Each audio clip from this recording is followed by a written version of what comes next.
Halo, apa kabar Anda semua? Semoga selalu dalam keadaan sehat walafiat, tetap semangat. Kita kembali lagi ketemu dalam program Off the Record, membaca berita di balik berita ini, perbincangan di dapur redaksi Forum Record. Dan masih terus bersama saya, Hersu Bunarif. Dan saya Agi Beta, senang sekali menjumpai Anda hari ini. Semoga kita semua dalam keadaan sehat walafiat dan dalam keadaan selalu berpikir waras. Ya, Yes, Mas. oke, itu penting saya kira ya. Hari ini dimulai sidang perdana, boleh disebut begitulah ya. Kalau memang Mhm. ada sidang pendahuluan gitu, sidang perdana Majelis Kehormatan Mahkamah Konstitusi. Saya lihat sebenarnya ekspektasi publik itu mendua dalam melihat melihat persidangan kali ini. Di satu sisi mereka sebenarnya berharap ya ini ada pintu masuk adanya kemudian membatalkan dinastinya Presiden Jokowi. Tapi di satu sisi juga orang berharap, orang udah nggak berharap, orang udah nggak terlalu lagi percaya ini karena saya kira problemnya adalah public distrust yang begitu meluas sih ya, Mhm. ya bahwa salah percuma aja lah kayak gitu. Kan sama dengan kayak Pak Jokowi kemarin ketika mengundang Anies Baswedan, kemudian Ganjar Pranowo dan juga Pak Prabowo ke makan siang di istana itu kan sebenarnya banyak orang aduh ini eh, kenapa Anies mesti mau datang ya begitu karena ini kan nggak ada manfaatnya buat Anies kan itu lebih manfaatnya buat Pak Jokowi bang gitu ya. Tapi saya kira mungkin dilemanya buat Anies nggak mungkin dia nggak datang gitu ya. Ya. Tapi orang tahu Pak Jokowi kan di depannya tangannya merangkul, tapi yang di belakang tangannya memukul. Ini mungkin politik dasar muka ya. Banyak wajah dari Pak Jokowi, wajah di depan seolah bermanis-manis dengan bukan hanya kepada Anies, saya kira bermanis-manis juga pada Ganjar gitu ya. Tapi di belakangnya ternyata para aparatnya, terutama para wakil menterinya, gerilya untuk nggak malu-malu terang-terangan bekerja untuk kemenangan Prabowo Gibran kan itu yang terjadi ya Pak sekarang ini ya. Iya Mas Ersu, jadi kalau seandainya memang banyak sekali yang berpendapat ya di netizen terutama di media sosial yang mengatakan ngapain Anies mau bersedia diundang untuk makan siang dengan Pak Jokowi begitu, toh tahu bahwa itu hanya basa-basi saja, hanya gimmick-gimmick saja. Tapi kita tahulah bahwa psikologi masyarakat kita begitu itu sering kali merasa kasihan kepada orang yang apa istilahnya dizolimi begitu ya, yang menggunakan Ah, keadaan itu untuk kemudian menaikkan posisi dirinya begitu. Nah, itulah yang saat ini terjadi juga pada PDIP kan. Dia tidak mau memecat Gibran secara terang-terangan begitu ya. Katanya sudah ada keputusan, tapi keputusan itu tertutup begitu katanya. Nah, karena memang saling menunggu, karena itu dapat digunakan sebagai politik playing victim.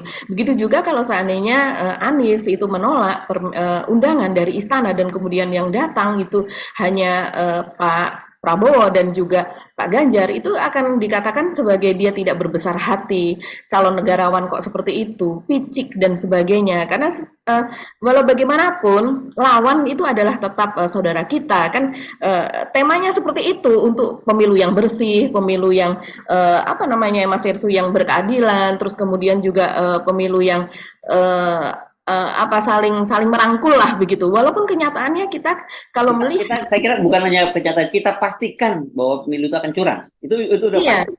iya, iya, iya betul. Kita sudah melihat kenyataan itu begitu. Tapi seringkali kan hal itu bisa dimanfaatkan untuk membunuh karakter seseorang gitu. Kalau seandainya Anies kemarin menolak. Nah, ini memang banyak sekali follower Anies atau pendukung Anies itu yang menyayangkan itu. Tapi banyak juga yang kemudian mendukung karena dari pertemuan kemarin itu makan siang di istana itu kemudian terlihat kan dari hasil jumpa pers apa dan sebagainya di situ bagaimana gestur dari ketiga capres tersebut, terus kemudian bagaimana narasi mereka dalam menghadapi wartawan, dan kemudian ketika diajak wartawan untuk berfoto bersama bagaimana Pak Prabowo meninggalkan lebih dulu, cepat-cepat pamit begitu, dan terlihat kalau dari gesturnya kita tidak perlu seorang psikolog mungkin dengan mata telanjang saja kita tahu bagaimana terlihat Pak Prabowo tidak nyaman Iya, gitu iya. apalagi ketika harus apa membuat narasi kepada apa yang terjadi tadi dengan pada makan siang tersebut juga terlihat dia seperti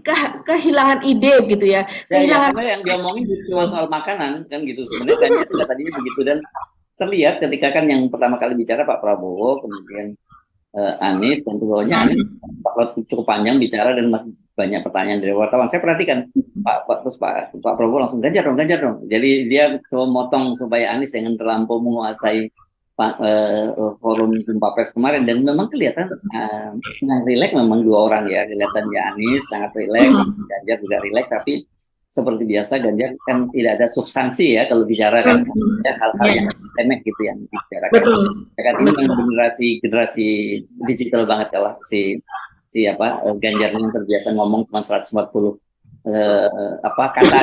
karakter ya gitu ya. Jadi untuk mengelaborasi gagasan kelihatan dangkal gitu, tapi ya, dari situ kita bisa melihat sebenarnya membandingkan para calon presiden, kelihatan sekali Pak Prabowo yang tidak nyaman gitu, padahal sebenarnya justru ini mau digunakan panggung pencitraan buat Pak Jokowi yang menyatakan bahwa dia netral, dia silakan calon presiden, tapi kan kita tahu di belakang itu Pak Jokowi bekerja ya salah satunya di Mahkamah Konstitusi, jelas itu kan bagaimana dia bekerja menggolkan anaknya. Jadi orang nggak percaya deh Pak. Saya kira publik yang tahu gitu pasti tahu lah ini basa-basi lah, ini cuma untuk pencitraan di media dan sebagainya gitu. Karena faktanya kan kemudian sekarang ini bocor ya beberapa ada satu video dari Wakil Menteri Desa yang ini adalah relawan Pak Jokowi, Pak Iman Raharjo itu Wakil Menteri Desa itu yang dia mengumpulkan pejabat-pejabat pemerintah ya tapi ngakunya mengumpulkan relawan gitu ya Mbak ya. Gitu. Terus kemudian yang saya nggak habis pikir, yang nggak malu-malu adalah Wakil Menteri ATR ya, Raja yang berapa kali kita bicarakan. Ini anak muda, latar belakang pendidikannya bagus, saya lihat PhD gitu, sekolahnya di luar negeri gitu, tapi nggak bisa membedakan etika publik sebagai pejabat publik. Kan kita sering mikir waktu dia ditunjuk jadi sekjen PSI, ini dia kapan kerjanya sebagai wakil menteri ya, kok jadi babysitternya Kaisang gitu ya. Dan ternyata belakangan ini yang saya lihat justru dia malah tidak malu-malu memanfaatkan posisi dia sebagai wamen ATR itu untuk kampanye PSI gitu. Iya Mas Esu. Jadi saat ini ya kalau saya lihat media sosial ini lagi rame dengan bocornya video begitu dari Wamendes, Pak Iman Raharjo ini sebetulnya seorang profesor ya, karena beliau ini tadinya sebelum diangkat menjadi wakil menteri adalah rektor dari Universitas Mustopo Beragama, yaitu salah satu universitas swasta tua di Jakarta begitu ya. Dan kemudian dia ini adalah juga seorang relawan dari sedulur Jokowi. Kalau melihat jejaknya sedulur Jokowi, dia ini kan lahir di Klaten ya, di Jawa Tengah. Dan kalau melihat jejaknya sedulur Jokowi ini memang dia rupanya bergeraknya di sekitar Klaten, di sekitar Jawa Tengah Mas Hersu, dan dinilai relawan ya, dia sebagai ketua umum relawan sedulur Jokowi dan dinilai cukup sukses begitu dalam memenangkan Pak Jokowi pada tahun 2019 lalu begitu. Kalau tidak salah Pak Paiman, coba kita cek lagi ya, Pak Paiman kalau tidak salah menjadi komisaris juga Mas Hersu ya. Iya. Tapi saya lupa ya komisaris di BUMN mana begitu. Tapi artinya ini adalah salah satu ketua umum relawan yang memang terlihat kelihatannya dihargai begitu ya oleh Pak Jokowi, jasa-jasanya dalam memenangkan dia. Dan sekarang dia posisinya sebagai Wamendes karena memang Wamendes ini tadinya kan posisinya dipegang oleh Budi Ari ya, yaitu ketua umum Projo. Nah, ketua umum Projo ini kemudian diangkat sebagai Menkominfo, yaitu Menteri Kominfo, menggantikan Johnny G. Plate yang terlibat korupsi, sehingga kemudian posisi itu kosong dan pada bulan Juli yang lalu Pak Iman Raharjo ini dilantik sebagai Wakil Menteri Desa. Nah, yang rame ini adalah pertemuan dia dengan sejumlah orang yang diyakini ini mungkin adalah anak buah lah, bisa dikatakan demikian ya Mas Hersu. Dan kemudian dia antara lain mengatakan kita sepakat membantu Mas Gibran untuk memenangkan pemilu di 2024 begitu katanya di video yang beredar tersebut. Dan terlihat bahwa itu suasananya bukan suasana di kantor, tapi itu sepertinya suasana di rumah. Dan kemudian belakangan diakui bahwa itu adalah pertemuan di rumahnya di daerah Pondok Indah, Jakarta Selatan begitu. Nah, itu adalah rapat pemenangan Gibran itu dalam kapasitas dia sebagai ketua umum sedulur Jokowi, katanya sebenarnya demikian. Tapi kan ini orang melihatnya tetap saja jabatan Wamendes itu kan tidak dapat hilang begitu saja walaupun itu dilakukan di rumah dan di tempat yang lain, bukan di kantor ya dalam hal ini. Tapi tetap saja Mas Yerso, apalagi kalau itu dikatakan gitu di hadapan para anak buah atau pegawai atau yang orang di kantor begitu ya. Karena kita juga tahu sih kalau selama ini kan peraturannya kalau ASN Mas Hirsu ya, jangankan dia membuat status, dia terlihat dia Like, misalnya ya, upload nge-like saja tidak boleh begitu ya. like itu nggak boleh ya. Nge-like saja tidak boleh. Jadi memperlihatkan keberpihakan kepada partai tertentu, kepada tokoh tertentu yang berafiliasi kepada dunia politik begitu. Dan kemudian selain itu juga terhadap sesuatu yang berbau radikal dan sebagainya. Ini kan diawasi dengan sangat ketat gitu, diawasi betul begitu. Dan ini memang carut marut ini peraturan ini membingungkan kita begitu. Ketika di para ASN ini tidak boleh melakukan keberpihakan, memperlihatkan keberpihakan, kemudian tidak boleh masuk ke dalam suara politiknya tidak boleh kelihatan gitu ya. Tapi ternyata yang di atas para tokoh politik ini yaitu menteri, wakil menteri dan sebagainya, mereka hiruk pikuk dengan nafsunya begitu untuk memenangkan calon yang mereka dukung. Ini Ya, kan aneh dan kita melihatnya bagaimana Mas Hersu ya situasi yang seperti ini gitu. ya, ya, ya. Oke, dan ini videonya viral ya, Mbak. Ya. Oke. Pagi ini dan jangan terima kasih segalanya. Bapak Ibu, kita menindaklanjuti rapat yang kedua saat di KPCD BSDJ bahwa kita sudah sepakat untuk membantu Mas Gibran untuk memenangkan pemilu di 2024. Setelah hasil rapat saya sampaikan kepada Pak Pratik dan juga Bapak Jokowi, kemudian juga ke ketua pemenangan Prabowo Mas Bosan, kebetulan teman Wamen Gerindra, tapi kami mundur diri. Kemudian juga kami sudah telepon langsung ke Mas Gibran. Jadi Bapak Ibu supaya cepat, kami ingin kesepakatan kembali kita membentuk ketua OC dan ketua SC. Nah itu mungkin ketua OC-nya pelaksananya Pak Toto dan juga intinya Pak Bambang. Kemudian nanti pengarah Pak Edi dan nanti wakil ketuanya Pak Khairil. Nanti tolong segera dibuat kepanitiaannya. Jadi ketua, sekretaris, bendahara, sama seksi-seksi. Kemudian ada pengarah. Nah, pengarah komedi sama saya jadi pengarah. Saya tidak boleh terlalu tampil karena saya wakil menteri, nanti saya di penalti. Oleh karena itu, saya hanya mendukung nanti untuk kehadirannya dan sebagainya. Nah, kemudian penetapannya tadi kemungkinan di Hotel Borobudur. Ya, jadi ini kan videonya keciduk gitu ya. Kalau media menyebutnya gitu keciduk dan dia akhirnya mengakui ya, memang betul kata dia bahwa tapi kata dia kan itu dalam kapasitas dia sebagai relawan gitu, bukan. Tapi kalau dari narasi-narasinya itu kan menarik, dia melaporkan kepada Pak Pratikno, melaporkan kepada Pak Jokowi dan juga langsung Mas Gibran, kan berarti menunjukkan bahwa Pak Jokowi ya memang betul cawe-cawe betul itu dalam pemenangan putranya. Dan Gibran oke, dia mulai berdalih kan cuma relawan, tapi relawan dan kemudian dia berkomunikasinya dengan Pak Pratikno dan Pak Jokowi. Ini benar-benar gimana, apa gunanya Pak Jokowi kemarin sedang Anies dan Ganjar dan juga Pak Prabowo gitu, karena itu tadi yang saya sebut nih politik banyak wajah, politik dasar muka dari Jokowi, tangannya di belakang depan senyum-senyum gitu, kemudian merangkul tapi di belakangnya dia memukul kan gitu. Itu yang berat nih kalau begini situasi bangsa ini memang. Iya, dan terlihat sepertinya dia ini bekerja, dia sebagai wamen ya Mas Hersu, Pak Paiman ini tentunya bekerja untuk negara, bekerja untuk rakyat. Tapi kalau dari narasinya sepertinya tidak hanya untuk Pak Jokowi, untuk Pak Pratikno, mungkin wajar kalau kita melihat dia sebagai yang under di bawah begitu ya, melaporkan kepada yang di atas. Tapi kemudian dia juga mengatakan bahwa kami sudah telepon langsung ke Mas Gibran, dia juga melaporkan hasil-hasil itu kepada Mas Gibran begitu. Artinya dalam hal ini dia membuat laporan kepada anak dari Pak Jokowi.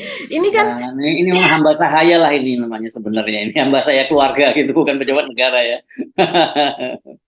Iya, ini seperti misalnya seperti saya pernah melihat itu orang yang di kantor menjadi karyawan di kantor, tapi dia juga mengurusi ketika anak dari si pemilik perusahaan itu begitu harus pulang dari sekolah, jadi dia dari kantor menjemput, mengantarkan, nanti balik lagi ke kantor melakukan tugas-tugas kantor. Ya kurang lebih jadinya seperti itu kita melihatnya. Ini kan soal profesionalisme ya, walaupun mohon maaf memang tidak bisa apa namanya dibandingkan 100% dengan analogi tadi, tapi ya kurang lebih kita melihatnya jadi seperti itu kalau seorang menteri memposisikan dirinya kepada anak dari presiden yang sekarang maju sebagai cawapres dan kemudian dia melapor-lapor apa yang sudah dia kerjakan, dia tugasnya dan sebagainya.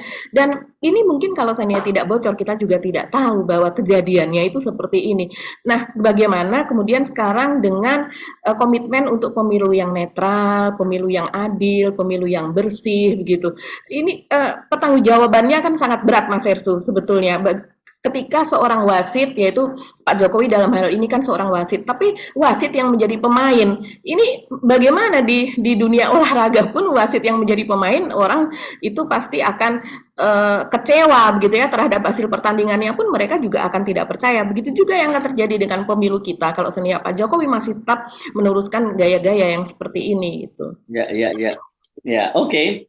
Nah, selain Pak Iman kan yang lagi heboh juga Wamen ATR ya, Raja Juli Antoni yang juga sekretaris umum, sekjen atau sekretaris umum namanya di PSI ini, saya nggak tahu.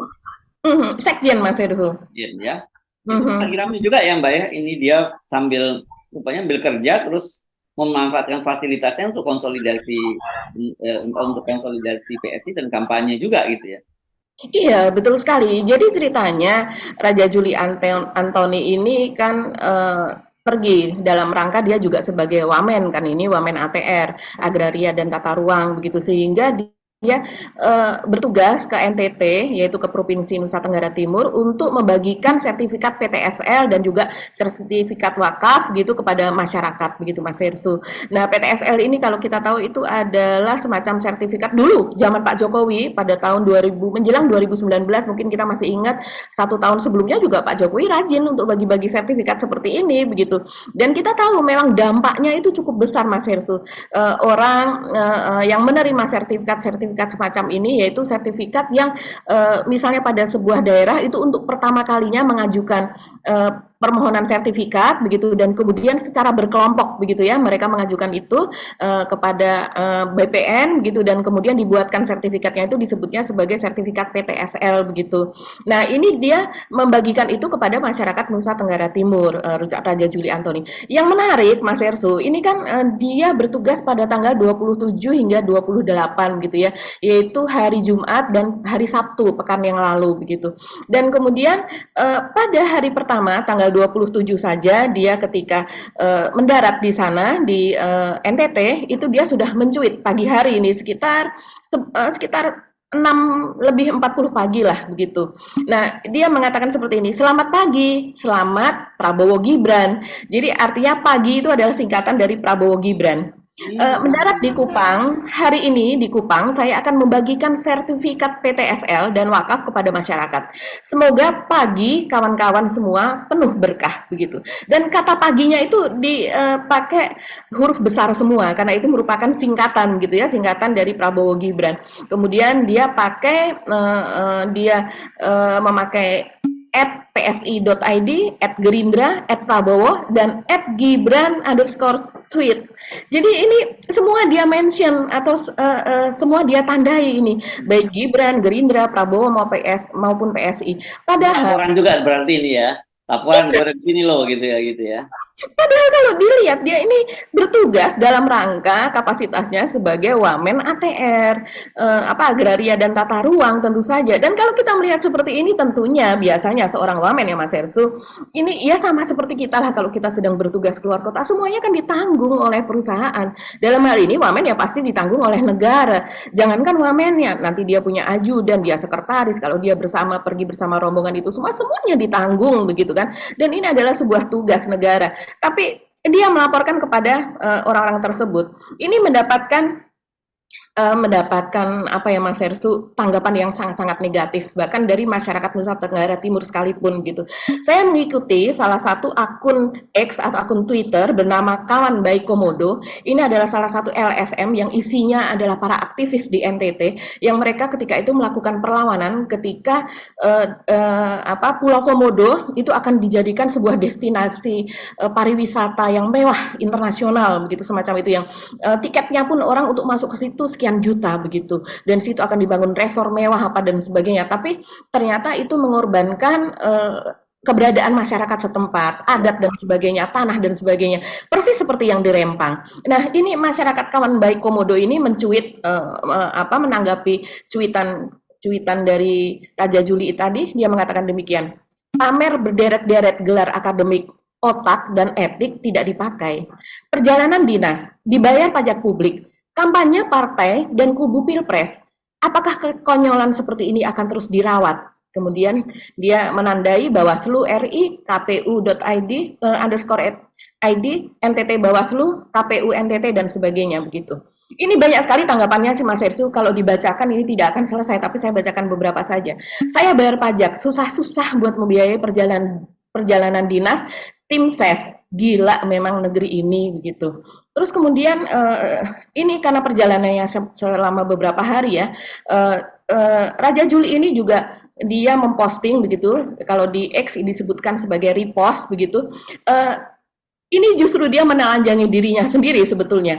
Dia merepost berita dari antaranews.com yang berisi Ketua Umum Partai Solidaritas Indonesia atau PSI Kaisang Pangarep melakukan safari politik di Kupang, Nusa Tenggara Timur 27 sampai dengan 28 Oktober 2024. Bareng dong, ya. Iya, dan itu dia ungkap sendiri. Sebetulnya orang tidak begitu paham begitu Mas Hersu apa yang terjadi di sana. Tapi jadi dia ini rupanya memanfaatkan fasilitas negara untuk seakan dia melakukan kunjungan kerja. Ya, memang ada kunjungan kerjanya, tapi sebenarnya tujuan utamanya adalah kampanye tadi gitu ya, sebenarnya bersama Kaisang gitu ya. Iya, kalau kita melihat kemudian berita yang muncul gitu pada hari Jumat saja, itu misalnya Raja Juli Antoni ini salah satu kegiatannya pada 27 Oktober, kita bisa lihat dia mencuit seperti ini: siang tadi sehabis Jumatan di Kota Kupang, saya silaturahim dengan pengurus GMIT. Ini adalah sebuah gereja besar di sana ya, gereja Masehi. Jemaat Yegar Sahaduta Osmo, sekaligus mewakili Pak Menteri Cahyanto Hadi, menyerahkan sertifikat tanah gereja Masehi Injil di Timor sebagai gereja terbesar di NTT. Semoga umat Kristiani semakin aman dan nyaman dalam melaksanakan peribadatan. Jadi salah satunya yang diberikan adalah ini kan untuk untuk menarik juga begitu ya, untuk umat beragama di sana begitu. Tapi saya melihat ini Mas Hersu, tanggapannya di situ tetap saja negatif. Seperti misalnya Anderson Tampu Bolon. Ini kalau dari kita melihat namanya mungkin ini umat Kristiani juga. Dia menjawab seperti ini: kalau kunjungan kerja jangan kampanye bawa-bawa capres ya. You digaji pakai uang kita yang bayar pajak, bukan untuk kampanye capres giveaway. Dia menyebut Gibran sebagai capres giveaway begitu. Dan kemudian ada juga yang mengatakan begini: jadi ini mewakili Pak Menteri lah ya, tugas negara dong, apakah ada dipakai buat kampanye? Kemudian ada yang menjawab seperti ini: gimana rasanya Bang diserang mulu sama antek PDIP yang sakit hati begitu. Mungkin dia akun ini menyangka bahwa yang tadi yang di atasnya itu adalah orang PDIP begitu ya. Tapi ini Mas Hersu, fenomena ini ya, ini terjadi kalau saya melihat makin lama pembelahan itu makin kencang, makin luar biasa.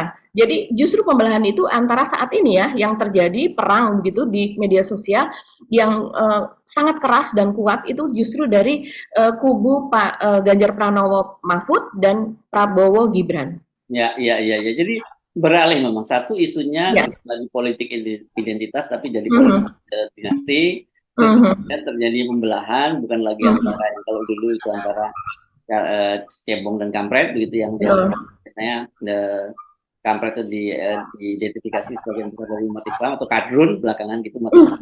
Sekarang terjadi di antara mereka sendiri, memang kelihatannya pertempuran itu ya. Gitu. Iya, iya Mas Ersu. Dan kemudian kalau kita melihat lagi nih lebih dalam lagi, apa yang dilakukan Raja Juli Antoni pada tanggal 28 dan 29 itu, pada hari yang sama tanggal 27 misalnya, ya dia membagikan sertifikat itu dan kemudian dia bersama dengan para elit PSI itu melakukan pertemuan-pertemuan dengan para tokoh, tokoh adat, tokoh apa namanya, ormas, tokoh pemuda, tokoh budaya begitu dan sebagainya. Jadi memang itu acak kita sudah tidak bisa membedakan lagi kapan dia bertindak sebagai dalam kapasitasnya sebagai abdi negara, sebagai pejabat negara begitu ya, dan kapan dia melakukan kampanye untuk partainya begitu. Dan itu sumir Mas Hersu, batasannya kita udah nggak bisa.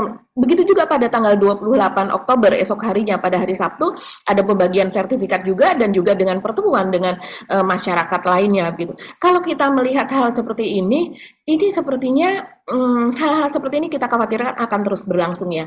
Karena apa yang dilakukan Raja Juli Antoni ini sudah terjadi juga di Jakarta. Yaitu misalnya pada hari kerja begitu, dia justru terlihat mengantarkan Kaisang gitu untuk bertemu dengan untuk safari lah di Jakarta, bertemu dengan berbagai pihak begitu, mengenalkan Kaisang, terus kemudian juga untuk sebagai itulah Mas Hersu bilang sih momong ya, sebagai babysitter begitu. Ya, ya. Iya ya. Jujur saya nggak membayangkan ya bahwa saya akhirnya mengalami lagi situasi semacam ini gitu. Kayak ini deja vu. Ini kan sebagai wartawannya juga kita hidup di zaman Orde Baru gitu ya Mbak. Lagi kan memang dulu yang begini-begini yang paling banyak yang dipersoalkan ya, terutama dulu dilakukan oleh partai penguasa Golkar ya ketika masih ada tiga partai PDIP, P3 dan Golkar. Dan Golkar itu pasti menggunakan segala macam cara, termasuk kan pejabat-pejabat pemerintahan kan semua Golkar dulu ya. Betul. Saya pikir ini setelah sekian puluh tahun kita reformasi, saya nggak akan menemui hal semacam itu. Ternyata terjadi lagi sekarang ini ya di periode kedua Pak Jokowi itu luar biasa ini ya, pemanfaatan dari lembaga-lembaga pemerintahan untuk kampanye semacam ini gitu. Kita tahu dulu Pak SBY juga menggunakan itu, terutama melalui BLT. BLT kan sebenarnya zamannya Pak SBY digunakan instrumen kampanye politik gitu ya. Tapi nggak separah seperti sekarang ini gitu. Jadi saya juga jadi kemarin sepakat juga kalau dengan penilaian dari Hakim Mahkamah Konstitusi Pak Arief Hidayat sekarang ini memang lebih rusak dibandingkan dengan orde. Saya nggak tahu orde lama, saya belum hidup, tapi orde baru dan juga zamannya Pak SBY lebih buruk memang pemerintahnya Jokowi sekarang ini. Iya Mas Ersu, dan sekarang menjadi lebih buruk karena semua infrastruktur kita lihat ini memang sudah dipasang ke sana begitulah ya. Kita bisa melihat demikian. Apa yang terjadi di NTT ini adalah salah satu cerminan. Kalau yang saya lihat mereka yang pergi ke NTT ini Mas Hersu, ini kan dalam rangka merawat suara Pak Jokowi ya. Karena memang di NTT ini kan suara walaupun penduduknya hanya beberapa juta begitu, tapi Pak Jokowi menang telak di sana. Prabowo kalau tidak salah pada tahun 2019 itu hanya beberapa ratus ribu saja begitu perolehan suaranya. Sementara Pak Jokowi itu jutaan. Dan fenomena ini saya rasa ini menjadi kekhawatiran karena memang sekitar mungkin 10 harian yang lalu ya, itu kan terjadi pergerakan atau penolakan dari masyarakat adat di NTT terhadap majunya Gibran gitu. Jadi di sana ada sebuah bukit atau bukit lah ya, bukan gunung karena tidak terlalu tinggi. Yang waktu itu kita pernah melihat masyarakat itu mengusung patung Pak Jokowi dan kemudian ditempatkan di atas bukit tersebut. Nah kemarin sekitar sepekan yang lalu atau 10 hari yang lalu itu masyarakat setempat itu berbondong-bondong mereka naik ke atas bukit dan kemudian mereka menyatakan gitu ya, mereka berdoa di sana begitu, mereka bergandengan tangan dan kemudian mereka menyatakan bahwa menolak pencalonan dari Gibran gitu. Jadi ini doa tolak bala ini ya.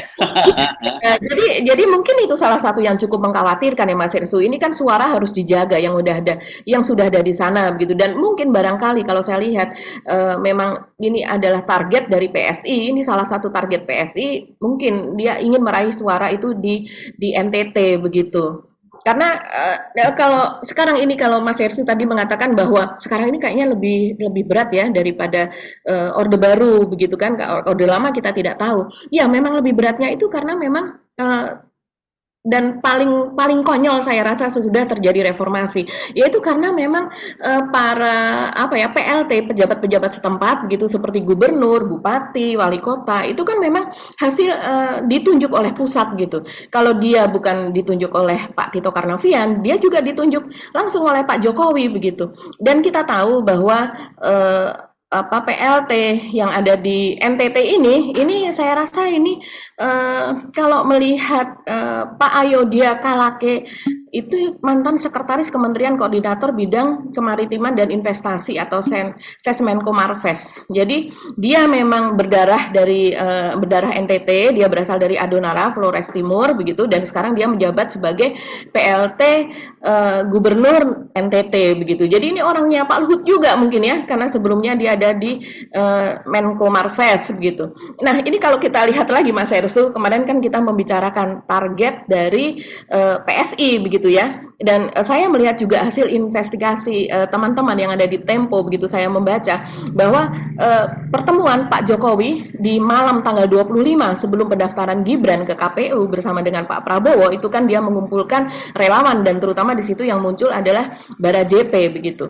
Ternyata Bara JP ini dari hasil investigasi tersebut diberi mandat begitu oleh Pak Jokowi untuk memenangkan PSI. Jadi untuk mengapungkan suara PSI supaya PSI ini bisa lolos ke parlemen begitu. Nah, dan Bara JP ini ketika di NTT dia juga ikut. Saya lihat namanya ada di pertemuan-pertemuan dengan para tokoh itu di sana bersama dengan Raja Juli Antoni juga.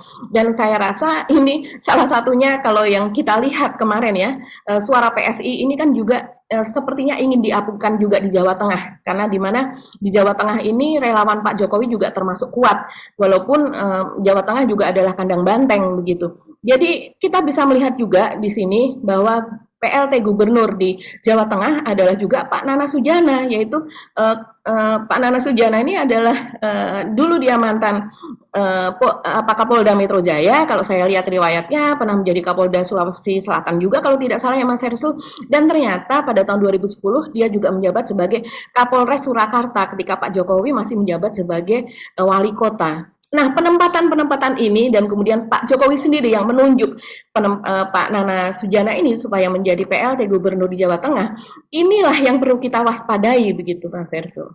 Ya, ya, jadi memang sudah bukan rahasia kalau para pejabat ini ya punya tugas khusus gitu, walaupun kemarin Pak Jokowi cepat mengumpulkan mereka, katanya kalau miring sedikit saya copot.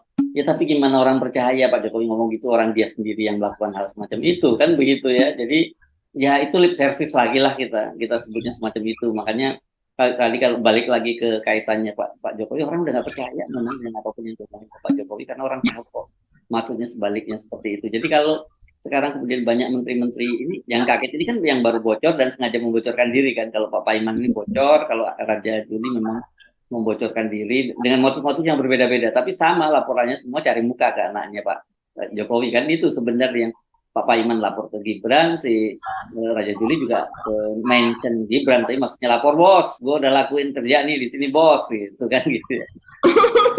Ya, kalau saya sekarang membayangkan Mas Hersu ya, mungkin kalau dari kubu Anies begitu ya, dia hanya bisa melihat dari kejauhan, melihat dari luar begitulah, karena memang tidak ada instrumen yang ada di dalam. Kalau seandainya pun ada begitu dari Nasdem begitu ya, yang di kabinet itu kan tinggal Ibu Siti Nurbaya dan dia ada di LHK begitu, dia tidak ada dia mungkin agak sulit untuk mengetahui pergerakan pada masa kampanye ini yang dilakukan oleh infrastruktur di daerah. Tapi kalau melihat pernyataan dari Pak Mahfud yang tadinya saya kok Pak Mahfud nih mengatakan bahwa sesuai dengan peraturan perundangan di mana dia dibolehkan menteri itu tidak mundur, maka dia memutuskan untuk tidak mundur. Saya hanya akan cuti ketika saya kampanye saja, tapi saya tidak akan mundur dan akan tetap melaksanakan tugas sebagai Menko Polhukam.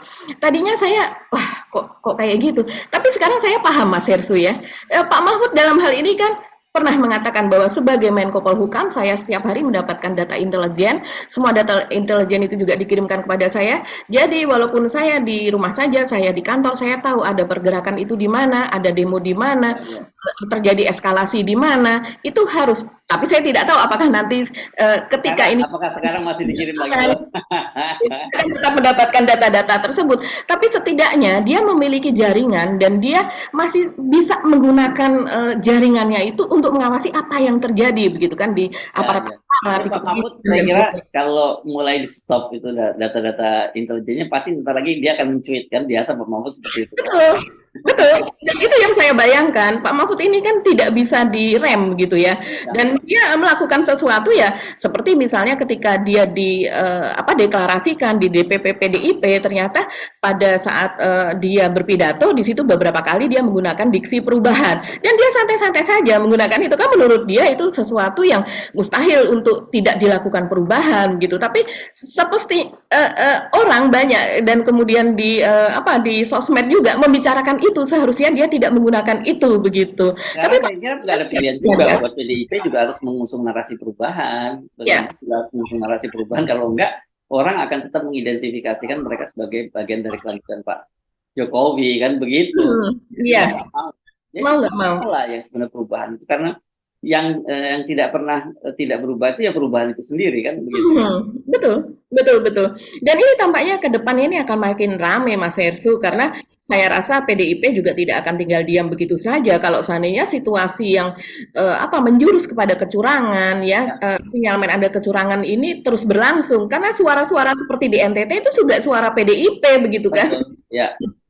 Oke, saya kira apalagi dengan PSI yang begitu agresif, Kaisang agresif, tahu bahwa PDIP bahwa yang menjadi target utama pasti mereka, karena mereka ini kan suara mereka ini beririsan gitu. Jadi kalau toh sekarang misalnya seperti kita bahas, katakanlah targetnya PSI itu 6% atau bahkan kalau katanya sampai 9%, kursi dari mana kalau bukan dari PDIP yang akan diperoleh kan gitu. Partai-partai koalisi lain yang ada di situ pasti nggak mau ya, partai seperti Gerindra, Golkar, dan PAN pasti nggak mau dong diambil. Atau yang mau diambil adalah Nasdem, PKS, dan di situ PKB gitu. Tapi kan mereka seperti PKB dan PKS ini punya segmen Tersendiri. pemilih sendiri, sementara Nasdem dengan mengusung Anies, mereka juga dapat kotel efek dari Anies Baswedan. Jadi yang mestapa mungkin saya kira Demokrat nih jadi kan gitu ya. Iya ya, dan ini saya rasa kepercayaan publik terhadap pemerintahan Pak Jokowi akan semakin turun kalau Makin caranya turun, seperti Mbak. Jelas kalau ini. itu sih saya Ya. kira. Oke, Bagi ya, kita akhiri perbincangan kita kali ini, Bagi ya. Lagi besok, bagi kita tetap jaga akal sehat, tetap 0%. 0%. Wassalamualaikum warahmatullahi wabarakatuh.